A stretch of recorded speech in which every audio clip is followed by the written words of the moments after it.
Vamos continuar aqui nesse vídeo falando do tema realização do ativo, que nada mais é do que quando os bens da empresa, seja na falência, seja na recuperação, são levados para serem transformados em dinheiro. Não precisa complicar, não precisa criar conceitos complexos, profundos, porque só é isso, né? O ato em si não é simples, mas o conceito para a gente estudar é isso.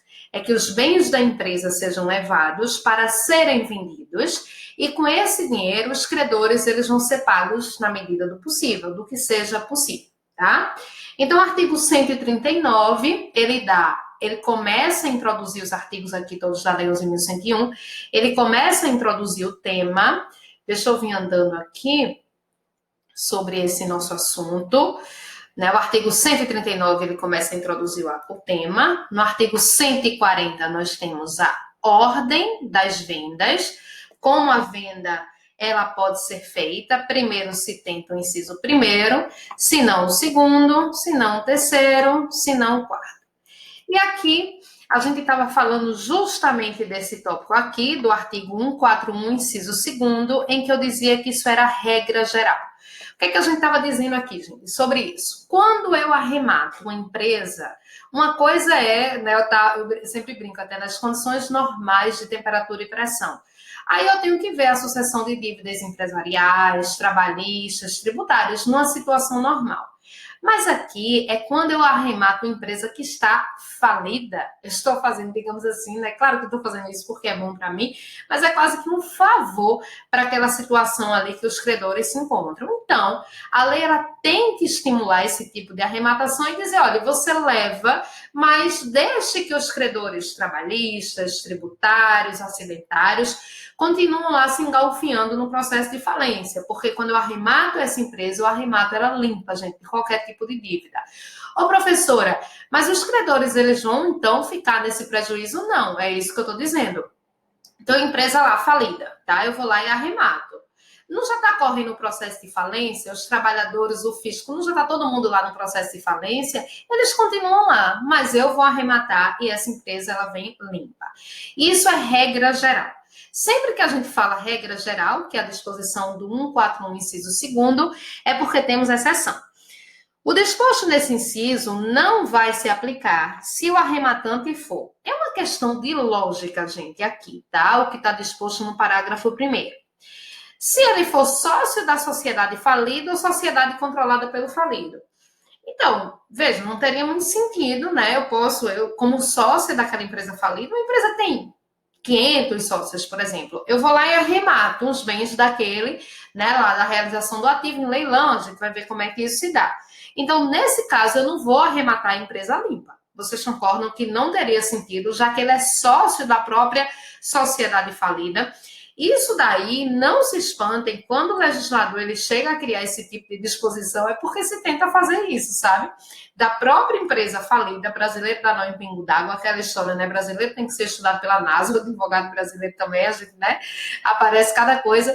Então, ali, uma empresa falida vai ser, né? Os bens dela, imóveis, móveis, vão ser vendidos por um preço muito atraente, por um preço muito mais barato do que seria o preço normal, e aí não teria sentido se um sócio fosse lá arrematasse a própria empresa e não tivesse que suceder as dívidas das mais diversas espécies. Então, essa é a primeira exceção. Segunda exceção, também não precisa ser só o sócio, né? Pode ser um testa de ferro dele. Então, isso também não vai se aplicar quando o arrematante for parente em linha reta ou colateral até quarto grau, consanguíneo ou afim do falido ou sócio da sociedade falida. Quando ele fala do falido, é o empresário individual, né? Então, nesse caso, gente, por exemplo, se for irmão, né? Se for tio, se for avô, até quarto grau, lá eu não vou entrar na contagem de parentesco do direito de família, tenham cuidado com isso, que é sempre uma coisa que vocês meio que se enrolam um pouco, mas até o quarto grau, que é até o limite de parentesco estabelecido pela nossa legislação, que é o seu primo, né? A pessoa em quarto grau em relação a você é o seu primo. Essa mania que se tem aqui principalmente aqui no Nordeste, a gente tem muito isso. Acho que no país todo, mas a gente ouve muito falar assim: ah, fulaninho é primo legítimo, né? Fulaninho é primo carnal. Se diz isso, né? Ou fulaninho é primo de segundo grau. Na verdade, isso está completamente errado do ponto de vista jurídico, porque meu primo, né, está em quarto grau em relação a mim, e o filho do meu primo, que é o que vulgarmente chamamos de primo segundo, está em quinto grau em relação à minha pessoa, ou seja, nem meu parente é. Tá? Mas isso deixa para o direito de família.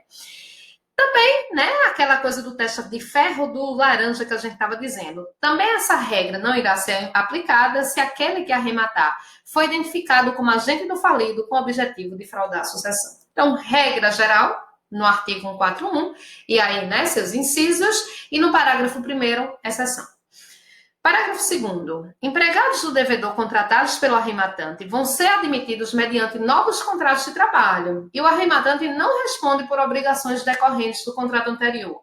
Se vocês prestarem atenção, esse parágrafo 2º aqui, na verdade, ele só realmente vem a repetir. Eu diria que ele é redundante do que está no inciso 2º do artigo 141, porque isso já estava dito. Se eu não vou suceder nas obrigações trabalhistas, caso eu queira ficar com algum daqueles empregados, então isso quer dizer que as obrigações anteriores continuam lá na confusão no processo de falência e eu faço, gente, um novo contrato de trabalho e eu não vou ter nenhuma responsabilidade trabalhista com a situação anterior, nenhuma responsabilidade em geral. Mais uma vez, eu sempre chamo a atenção, já falei isso aqui umas 5 vezes, mas não é uma situação normal onde simplesmente uma pessoa vai lá e compra a empresa da outra, tá certo? Isso é uma questão de arrematação no processo de falência. E aqui, então, eu vou adiante. Deixa eu mostrar aqui uma coisa a vocês que é bem importante, para que vocês não tenham dúvida. No artigo 140, eu tenho uma ordem para os bens serem vendidos. Primeiro, inciso 1, se eu não conseguir o 2, se eu não conseguir o 3, se eu não conseguir o 4. No sentido de que esses bens devem valer cada vez mais, tá? Então, essa é a intenção aqui. Essa é uma ordem. No artigo 142, gente, eu tenho uma opção. Eu tenho uma opção. Observa aqui, tá? No artigo 140, existe uma obrigação, existe uma ordem. No 142, que são as modalidades, o juiz, ouvido o administrador judicial e atendendo a orientação do comitê, se houver, ordenará que se proceda à alienação dos ativos em uma das modalidades, ou por leilão, ou por propostas fechadas, ou por pregão. Aqui existe uma escolha, tá? Passei aqui sem querer. Aqui existe uma escolha por parte do juiz, sempre tendo em vista trazer mais dinheiro para o processo de maximização dos ativos. Então, o juiz ali, ouvido a orientação do administrador, do comitê, ele vai escolher como os bens vão ser vendidos. Leilão, propostas fechadas ou pregão.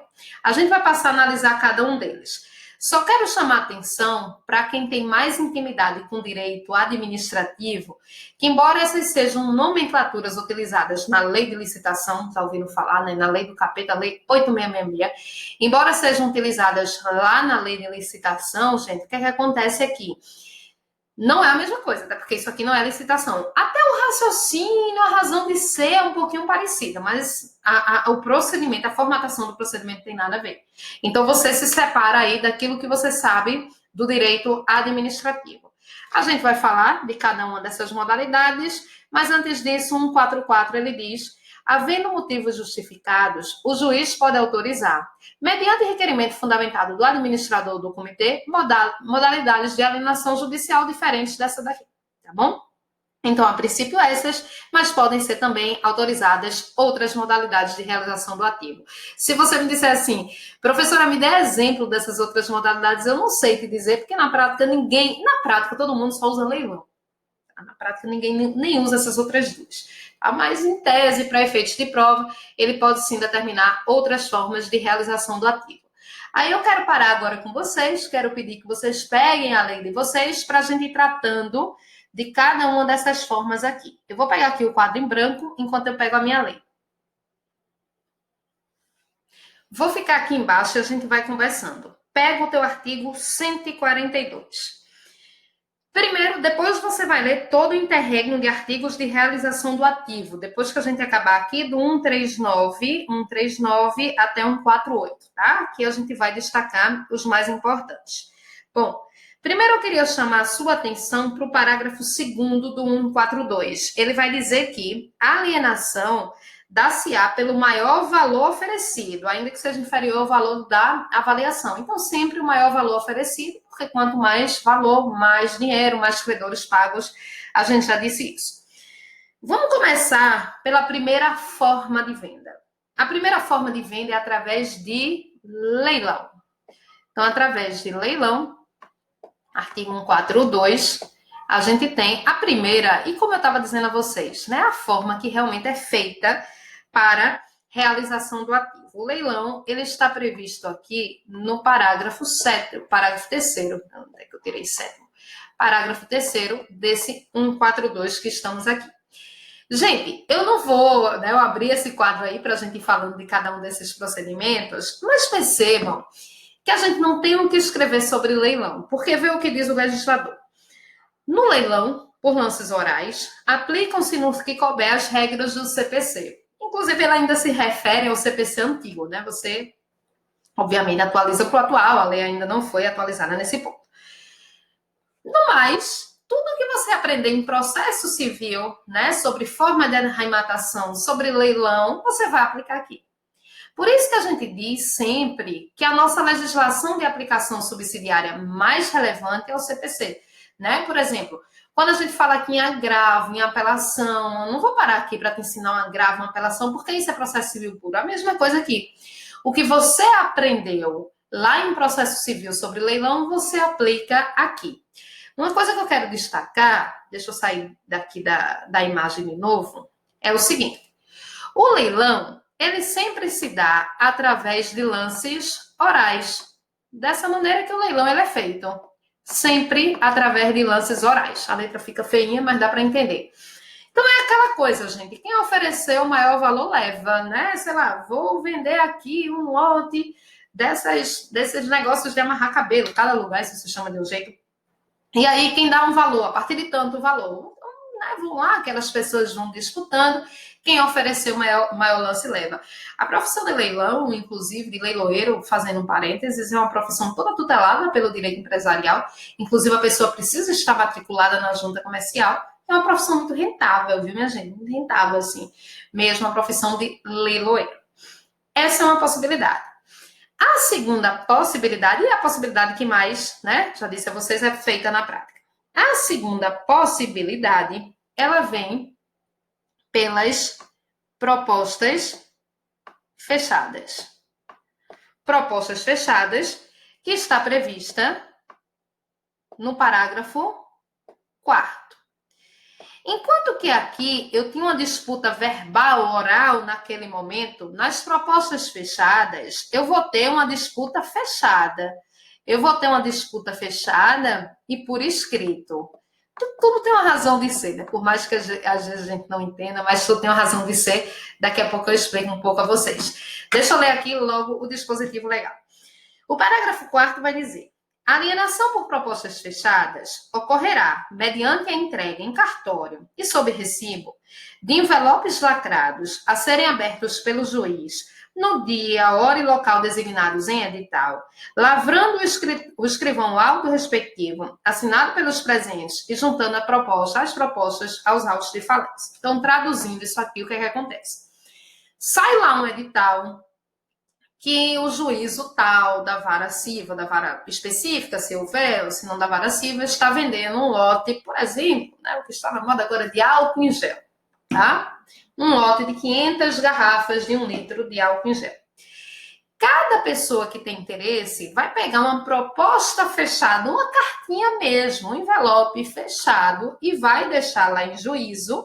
Essa alienação, você deixa em juízo essa proposta e aí você vai receber, né, ali no cartório da vara, você recebe seu comprovante, seu recibo e vai embora.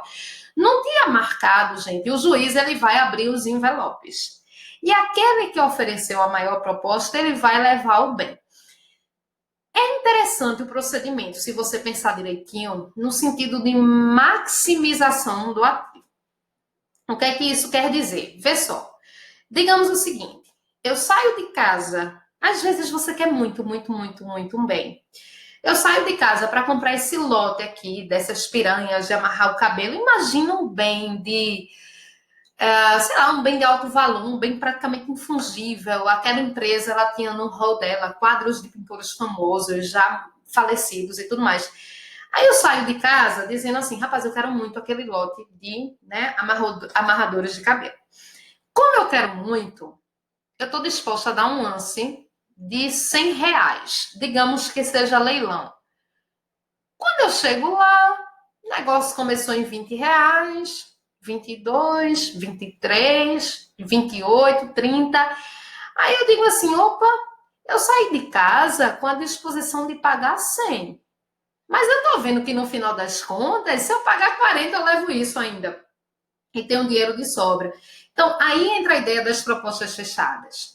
Quando você quer muito adquirir um bem, como você não sabe o que o seu concorrente está dando, então a sua intenção é jogar o valor do bem lá para cima.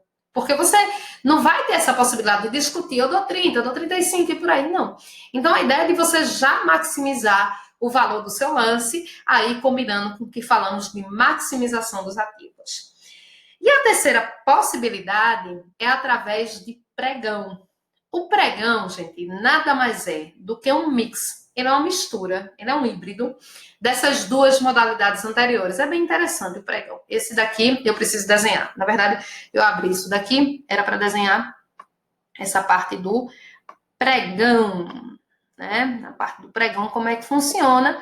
Ele funciona aí em duas fases. O pregão, ele está definido no parágrafo 5º. Tudo aí, né? Terceiro, quarto, quinto, os parágrafos estão seguidos. No parágrafo 5º, a gente tem o seguinte. A venda do pregão constitui modalidade híbrida, essa palavrinha até que eu acabei de dizer, das anteriores, comportando duas fases. Primeiro, recebimento de propostas na forma do parágrafo 3º deste artigo, tá? O recebimento de propostas na forma do parágrafo 3º desse artigo. 2, né, leilão por lances orais que participarão somente aqueles que apresentarem propostas não inferiores a 90% da maior proposta ofertada na forma do parágrafo 2º desse artigo, tá? A venda por pregão, daqui a pouco eu traduzo isso daí. A venda por pregão respeitará as seguintes regras. Recebidas e abertas as propostas na forma do parágrafo 5º, o juiz ordenará a notificação dos ofertantes, cujas propostas atendam ao requisito do inciso 2º, que a gente vai ver qual é. O valor de abertura do leilão será o da proposta recebida do maior ofertante presente, considerando-se esse valor como um lance ao qual ele fica obrigado. Depois eu explico tudo. Vou ler e aí eu explico de uma vez só. Caso não compareça ao leilão o ofertante da maior proposta e não seja dado um lance igual ou superior ao valor dele, fica obrigado a prestar diferença verificada, constituindo a respectiva certidão do juiz executivo para a cobrança dos valores pelo administrador judicial. Traduzindo isso daqui, né? Então, como é que se dá a tradução desses artigos que lemos? Na primeira fase, serão entregues lá no juízo propostas, tá? Na primeira fase, serão entregues propostas fechadas lá no juízo, como a gente acabou de ler no parágrafo 5º, inciso 2º, tá?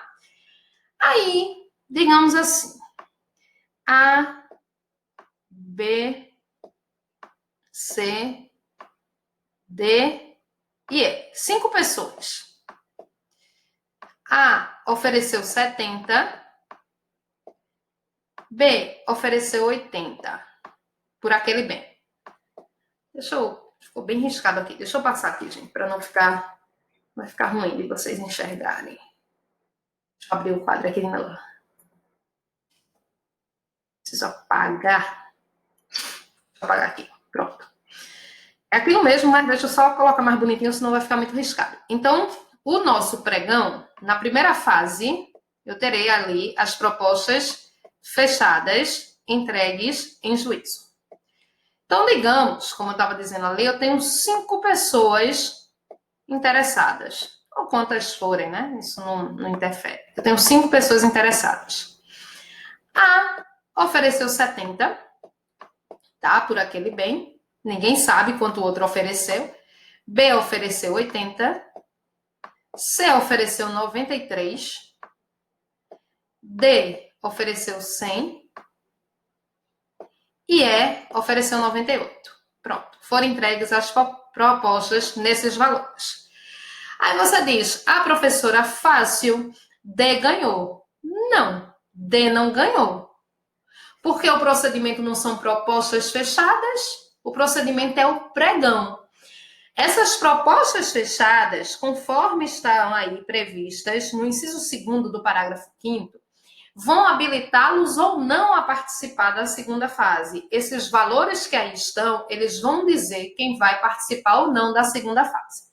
Então, na segunda fase,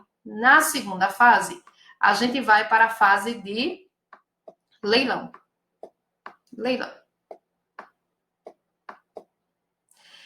Só que tem um detalhe. Só irão participar da segunda fase aqueles que ofereceram propostas não inferiores a 90% da maior proposta. Dessa maneira, A está fora, B está fora. Vão disputar aqui C, D e E. E a ideia aqui é de totalmente maximizar esses ativos, porque no inciso 2º do parágrafo 6º, ele vai dizer: o valor de abertura do leilão será o da proposta recebida do maior ofertante presente, tá certo? Então, ali, gente, nesse caso aqui, a gente tem aí, digamos que os 3 estejam presentes. Qual foi a maior proposta do ofertante presente? Essa daqui, R$100.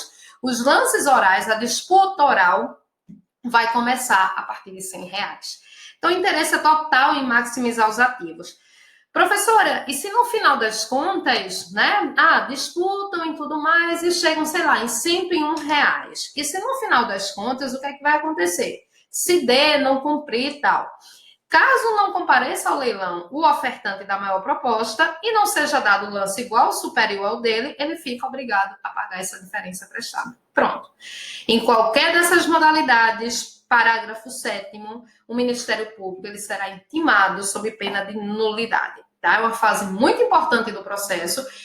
É uma fase que eu diria a vocês que, juntamente com a habilitação dos créditos que a gente vai ver depois, é o coração do processo. É tudo que se quer dinheiro nesse tipo de processo. Okay? Então, são essas 3 modalidades. Então, não confundam esses 2 dispositivos legais. Vou repetir aqui.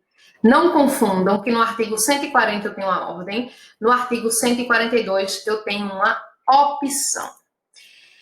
Aqui, esse parágrafo 7º que estávamos lendo, e aí a gente vai seguindo adiante. As quantias que forem recebidas a qualquer título, elas vão ser imediatamente depositadas em conta remunerada de instituição financeira, atendidos os requisitos da lei ou das normas de organização judiciária. Então, os bens eles vão sendo vendidos. Os bens não vão ser vendidos ao mesmo tempo. Isso é impossível de ser feito, tá, gente? Aquela ordem do artigo 140, de tudo ser vendido de uma vez só, é uma coisa praticamente impossível.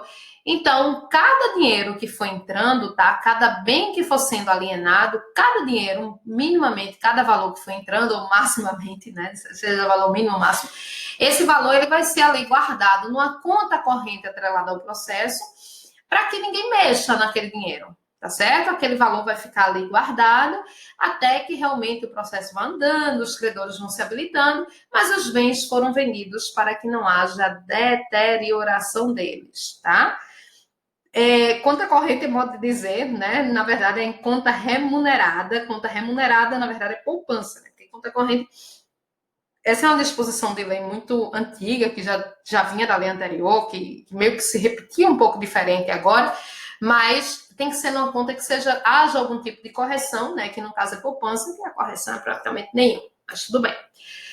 Bom, lá no artigo 46, lá no comecinho, a gente tem uma disposição importante que vai dizer: a aprovação de forma alternativa de realização do ativo, prevista no artigo 145, tá? A gente falou aqui no 144, isso vai se repetir também no 145, vai depender do voto favorável de credores que representem 2/3 dos créditos presentes à Assembleia.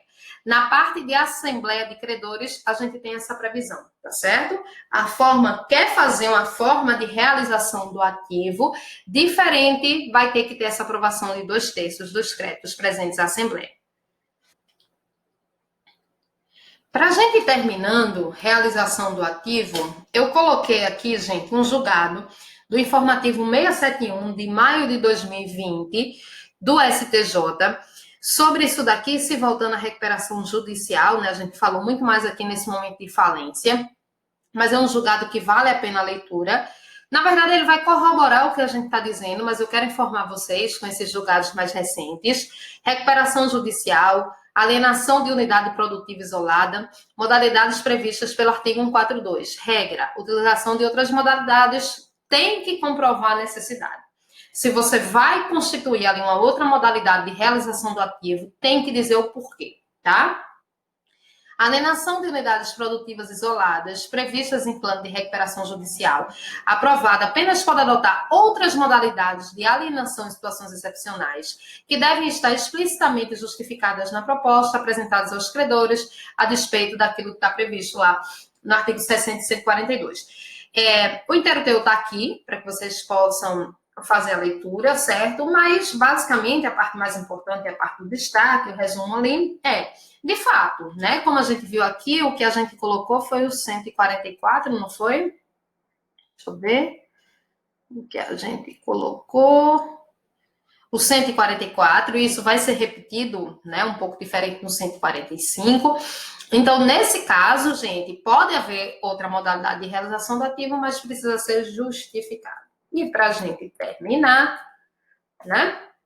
Em qualquer das modalidades de alienação referidas no artigo 142, poderão ser apresentadas impugnações por quaisquer credores, pelo devedor, pelo Ministério Público, no prazo de 48 horas da arrematação, hipótese em que os autos vão ser concluídos ao juiz, que no prazo de 5 dias decidirá sobre as impugnações. Julgando-as improcedentes, ordenará a entrega dos bens ao arrematante, respeitadas as condições estabelecidas no edital. Então, há a possibilidade de impugnação da realização do ativo, conforme se dispõe no artigo 143. E, por fim, eu coloquei aqui para vocês, né, como isso já foi provado, cobrado em prova, para que a gente fique com essa coisa prática, a gente veja como isso cai em prova. Na alienação judicial de imóvel realizada no processo de falência, o arrematante vai responder por todas as obrigações do devedor, vai responder apenas como sucessor nas obrigações tributárias, apenas como sucessor nas obrigações trabalhistas, apenas por obrigações nos acidentes de trabalho. Nós vimos que não, isso seria um total e absoluto desestímulo. Não vai ser sucessor nas obrigações do devedor, inclusive as de natureza tributária, trabalhistas e acidentárias. Artigo 141, inciso 2º. E essa parte aqui é mais do início, mas a gente sempre está revisando diversos pontos. Quanto ao pedido de falência, é correto afirmar: citado o devedor não poderá pleitear sua recuperação judicial no prazo da contestação. Nós vimos que, sim, durante as nossas aulas, no prazo de defesa, o devedor ele pode sim pleitear a sua recuperação judicial, essa é a recuperação incidental. Letra B. Se baseado em obrigação líquida, pode ser intentado acima de 40 salários mínimos, artigo 94, inciso 1º, insolvência real. Letra C. Decretada judicialmente a falência ou julgado improcedente o pedido, recurso para ambos os casos é de apelação, jamais. Da sentença que decreta a falência, o recurso é agravo do instrumento, da que negue a apelação. Então, consequentemente, vai ser decretada a falência do devedor que, executado por qualquer quantia líquida, não paga, não deposita e não nomeia bens a penhora suficientes no prazo legal. A falência é baseada no que chamamos de execução frustrada, artigo 94, inciso 2º. Tranquilo? Então, terminamos a realização do ativo, já vimos um monte de coisa e a gente se encontra numa próxima oportunidade. Um abraço.